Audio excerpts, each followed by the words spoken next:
Hey, if any of you are looking for any last-minute gift ideas, I have one. Wokebusters. Link is in the description below. So I just saw Spider-Man No Way Home, and I really liked the movie. Now, this week is Christmas, and I haven't done much shopping, so I thought I'd go out into the stores and get a couple Spider-Man action figures to celebrate this great movie that I had just seen. I mean, the multitude of suits, the cameos, the crossovers, all that fun stuff, I sure as hell should be able to go out and get some great toys with just 5 days till Christmas, right? Well, of course I did the one thing I always do. I took my camera, so let's find out together. Aunt May? Uncle Ben? Somebody else? Hit the music. Marvel Studios' The Eternals.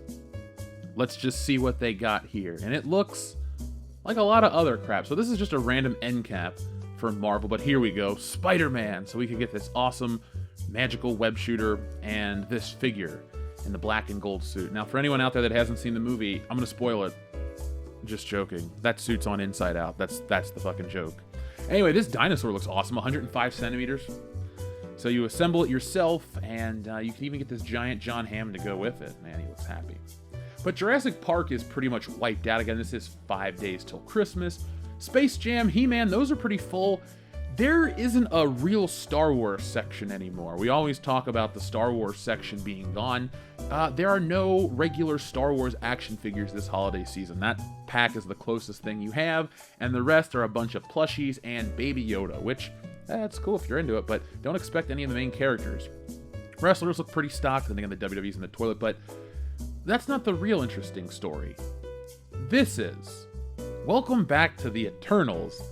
This is the same store I shared earlier, and damn it, it is pretty much fully stocked as is before, with tons and tons of these awesome Eternals figures. You have Cersei and Angelina Jolie, and not Ezra Miller, and ooh, Rogue. I don't really collect the Age of Apocalypse figures. I don't like the story, but I digress. More Cersei. Awesome. And I'll just leave that there, even though it belongs in the garbage. But what I'm seeing is a mountain of Eternals. The eternally... I'm just going to stop right there. It's a dumpster fire. It's like the Springfield tire fire. It just never stops.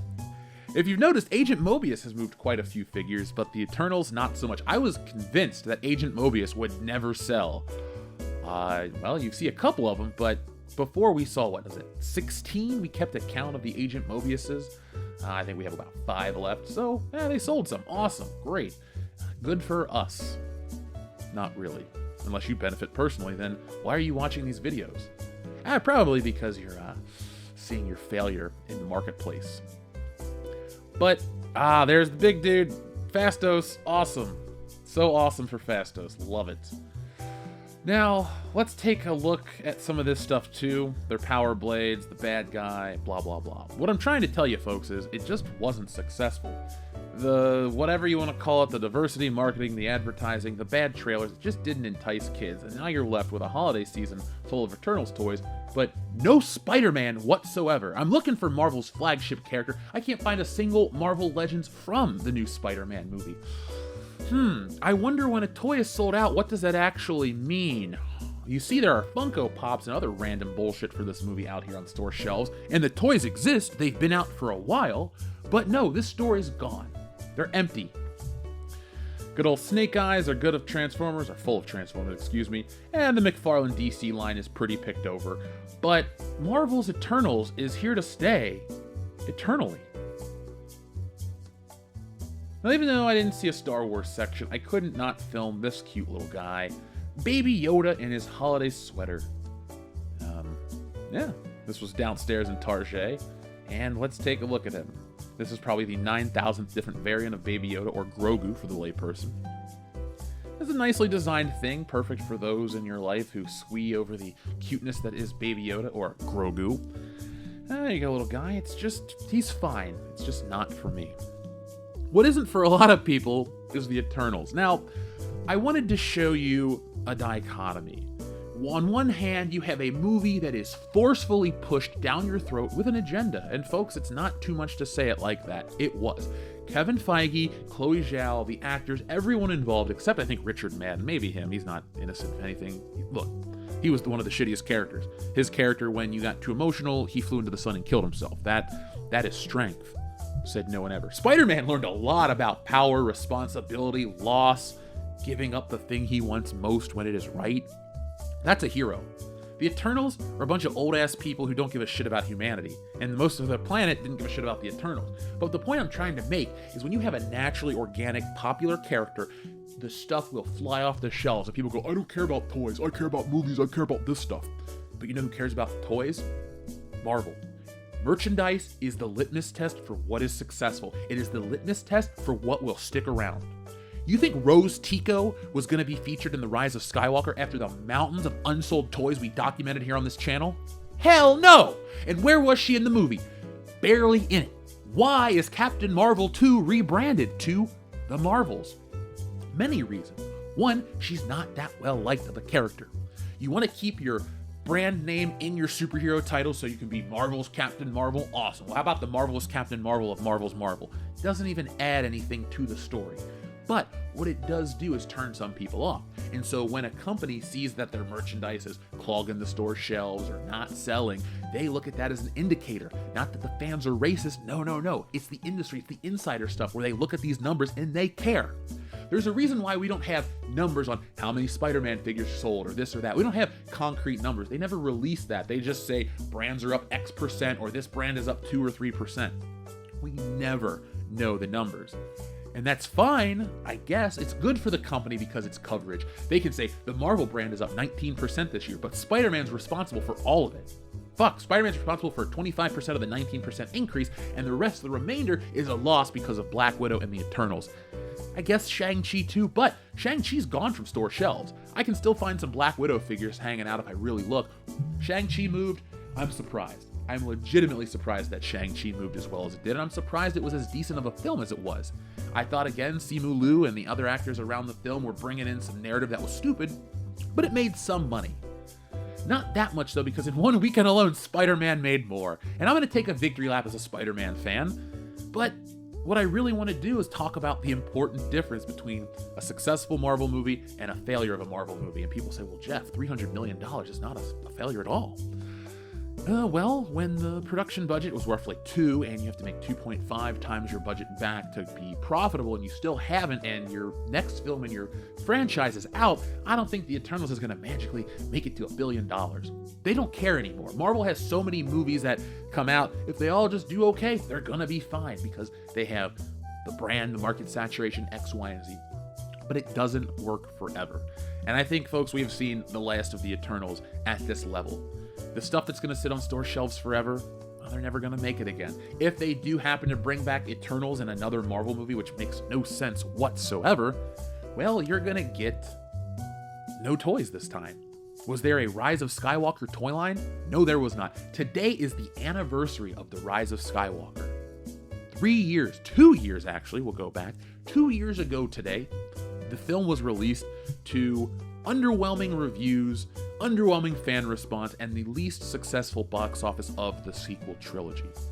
We watched a downward trajectory, and we also saw an empty Christmas. Yeah, you can get some figures from the movie, but The Rise of Skywalker is the first and only Star Wars film to not have a toy line to go with the film. What does that mean? Well, historically, there was the Star Wars toy line, and the Empire Strikes Back and Return of the Jedi waves, whatever you want to call it. It was all part of the Star Wars line, but they would come out per movie. Then in the 90s, there was Power of the Force 2. That was an amalgamation of all the different movies under one line. So you may have had the original trilogy cast in your first wave, but then Lando and Boba Fett showed up, and it wouldn't be a while until they would introduce new characters, but I digress. My point is, when Disney brings it back, when Disney comes in, they introduce the toy line. So there's the regular Star Wars toy line, and there's the Force Awakens toy line. Same with The Last Jedi. There was nothing for this one.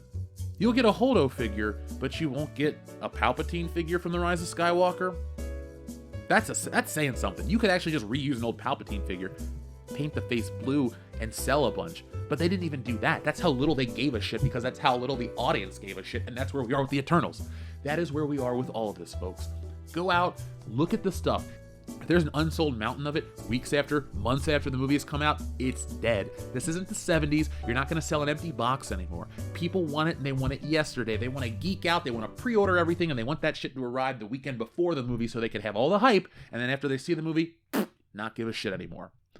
Thankfully, Spider-Man's here to hopefully change that trend. It's a movie that had substance, entertainment value, dare I say enjoyment. It was a solid film, a good film. It was the best one I've seen since Spider-Man 2. The more I think about it, I like it even more than the Spider-Verse. I don't relate to Miles. I'm not a kid anymore.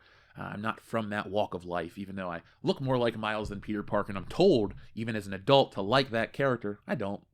Miles Morales, if you were real, I'd tell you to go fuck yourself. You're not Spider-Man, but the real Spider-Man showed up on film, and I'm still grinning ear to ear. So folks, I'm gonna get out of here. What did you think of the new Spider-Man movie? What do you think of all of this here on the toy shelves? Are you surprised? I'm not. I'm disappointed? Nah, I'm not at all. And so folks, was I really going out to look for new Spider-Man toys? Well, without spoiling the movie, the toys I want from this film aren't released yet. They haven't been announced yet because it's a surprise. So when those are out there, I'll pre-order them. I'll be there the first day. Because around here, folks, it is always pizza time. So folks, thank you for watching. I'm gonna get out of here, but I'm gonna be back tomorrow with another video and try to get one more out for Wednesday, and then that'll be it for the Christmas week. But let me just tell you this for those who catch this announcement. This year has been super busy. Launched now 2 comics, moved, all sorts of stuff.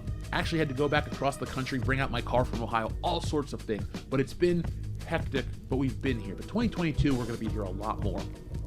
Monthly drunk watch parties of movies you love. We're going to do our Steven Spielberg night, our John Carpenter night, all sorts of things. We're going to shoot for those once a month. Regular videos, 3 times a week, and even some special event streams. You know, we're in the mood for giving. So just join us next year and find out everything we're going to have. But if you can't wait, we have a huge backlog of everything from commentaries on movies, discussions about shows, music, everything. Deeper discussions, philosophical discussions, all entertainment related, all entertaining. We're a lot of fun, folks. So make sure you guys check that out. Also, back Wokebusters. Folks, it's the comic the world needs. Everything is out of whack. From the top to the bottom, people have their heads up their asses, and it's the Wokebusters that are here to help remove said head and save society from itself. So that's it for today, folks. Thank you for watching. Be smart, be safe, be cool, but always be excellent to each other.